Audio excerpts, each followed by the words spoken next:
Seychelles has banned Nigerians from visiting the country, and here's why. The government of Seychelles has announced a ban on Nigerian passport holders who wish to visit the country for tourism purposes. Previously, Nigeria enjoyed a visa-free agreement with Seychelles, allowing its citizens to enter the country without a visa for up to 30 days. The ban has been attributed to an increase in fraudulent activities involving Nigerians. You know, I still don't understand why South African people are the only African people that have problem living with Nigerians. I still don't understand why. If you ask me to today, I cannot explain. Even though they have a lesser amount of Nigerians as compared to other African countries, you know. Let's take, for example, Pepper Republic alone has about 7 million Nigerians living in Cameroon. There are about 7 million Nigerians living in Cameroon. In Kenya, there are about 2 million. In Zambia, there are about 1 million. In Sierra Leone, there are about 500 to 600,000. But we have never heard all these other African countries complain. Only South African people. Only South African people are complaining. I don't know. Is it that the ones living in South Africa are the bad ones or what? I don't know. Is it that the ones living in South Africa are the bad ones, while the ones living in other African countries are the good ones? I don't know. Can someone tell me, please? Because I've been dying to ask this question for a long period of time now. And the only reason why I sat quiet and not ask this question was because I didn't want to start another war, to start another banter, you know. But now I'm ready for your banter because now I have 3 helmets that can protect me. So South African people, I want you people to tell me why you people are the only African country that have problem living with Nigerians. One love. You cannot come into my house and start implement your own rules. And when I'm saying you are wrong, then I'm xenophobic. It doesn't work that way, my friend. You guys were born with venom. You guys suck people's blood. So, you can suck the entire continent, those 53 countries. If maybe they are fine with it, you can continue doing that. Here in South Africa, we don't take shit. That's what we don't take. And most of the Nigerians that are complaining, maybe are the one doing some bad things in South Africa. Because they are the one that the South African are complaining about. The attitude of South African towards those Nigerians is determined by the attitude that they are giving. Problem Nigerians outside Nigeria is facing today can be referred to as reputational damage. I won't lie to you, the reputation of this country called Nigeria has been damaged drastically. For months of Sundays now, the reputation of this country is nothing to write home about. That is why you hear the news, Nigerians being deported here and there. If it is not Germany today, it is Italy. If it is not Italy, it is the United Kingdom or UAE or even any African country deporting Nigerians. Due to the fact that our reputation do not hold weight. So while some of us come online to drag South Africans and drag Nigerians, let's channel that energy to our government. All right? Because our leaders are known to be some of the most corrupt leaders on earth. When your leader is corrupt, you give room to hard economic. When your economic is terrible, you give room to hardship. Hardship give room to desperate individuals, frustrated individuals who will do anything to get to the top. Desperate individuals who will do anything to stay alive. You may even be surprised that one of your friends will turn against you, kidnap you, and collect ransom because he or she is trying to stay alive. Some of your friends can turn against, or even your family member can turn against you, kidnap you, and use your body for organ harvesting. You will blame him for being greedy, but you won't know that the genesis of his greediness started based on how the government treated him. Because the problem with us Nigerians is that we judge ourselves based on our individual achievement. We rate ourselves based on individual progress. But if you ask other African countries, such as Ghanaians, Kenyans, South Africans, they rate their progress based on national progress. Ask any Kenyan now, he will tell you that Kenya is one of the best countries, that we are progressing, and there's evidence. If you ask South Africa as well, if you ask Ghanaians as well, they will tell you the same thing. They rate their country based on national achievement. We rate our country based on individual achievement. As a nation, what have we achieved? I'm talking about Nigeria as a nation. What have we achieved? All we do every day is to come online saying Igbos are the richest, Yorubas are the richest, Hausas are the richest. Meanwhile, there are millions of us that cannot even afford 3 square meals a day.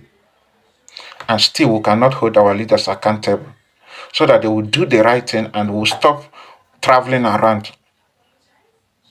Should I also remind you that if you, as a Nigerian, you appear at Tokyo Airport today, Japan, and a Kenyan appear at that airport, a South African appeared at that airport, that South African and a Kenyan will be allowed to enter the country without stress.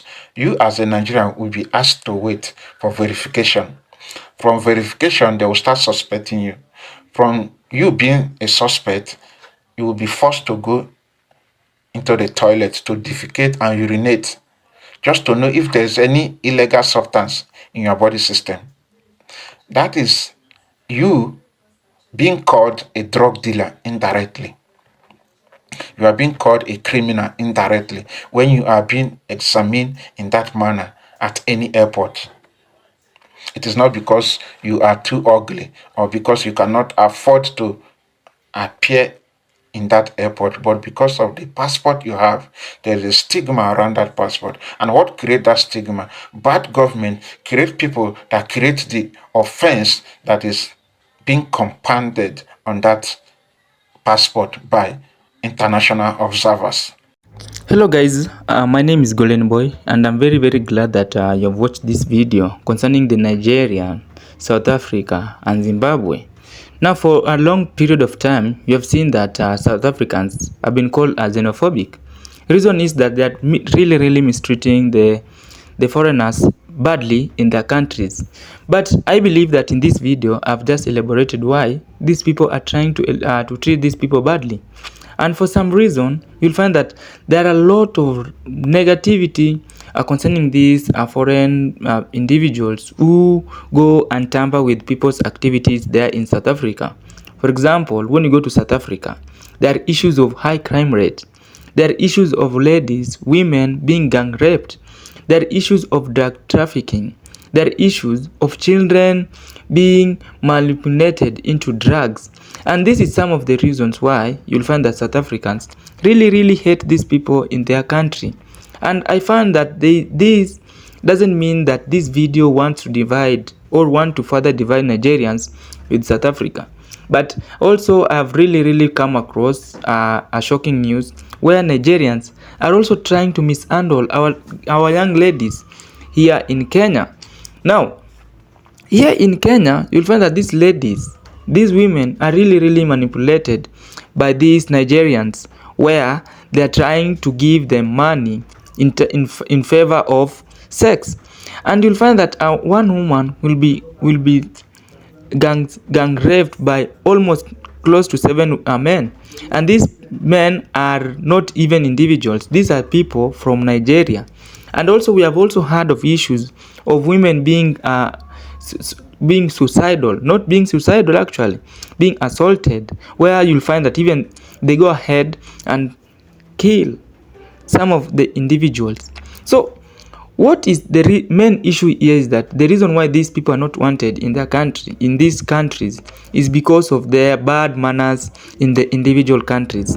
And hey, I do not mean that all Nigerians are bad. No, I have come across some Nigerians who are good to me, who have also helped me in some or two ways. And guys, how do we do this to stop this manipulation from Nigerians or this division from all Africans?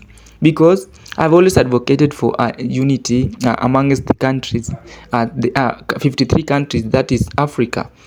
So the reason why these Nigerians are not and are trying to run away from their country is because of the bad governance.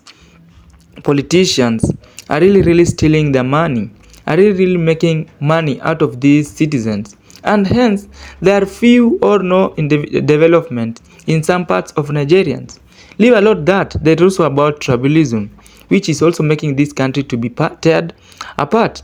Well, you'll find that there's a certain tribe who have ruled Nigeria for a period of time, and it is also seemed that in the future this same tribe will continue to rule Nigeria. And these are things which are making individuals in Nigeria to be very hungry, and hence they end up fleeing away from their country. And guys, we also have to know that Nigeria is also one of the countries with the highest population, I mean the largest population, and also the largest economy. This means that their country usually collects large taxes, a lot of taxes, because of the high population. And again, I also want to tell you that besides Nigerian having these issues about the reason why they are fleeing from their country is because of the Gen Zs. There are people who are very young and talented. So there is so much competition where everyone wants to outweigh one another. Everyone wants to show out their talents. And that's why you'll find that in Nigeria, these individuals, these people have best music, have best food, have best everything, almost everything. They are competing. They are usually outshining the Africans. Even when it comes to footballs, they have everything. Reason is that they want to make their life better. And the individuals who don't find this better, they usually flee away from their country so that they can go and make their life better in other countries. And that's why you'll find that most people are really fleeing away from Nigeria, going to South Africa, because South Africa, it is also a country which is, I believe, it shares almost common thing. Like, what do I say common thing? It shares almost common things with United States, where they are really developed. They are having good roads.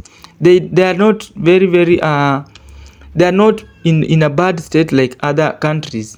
And their only issues it is very few, not like infrastructure. Not those are things which these South Africans are not focusing in, but they are focusing in major things as compared to United States.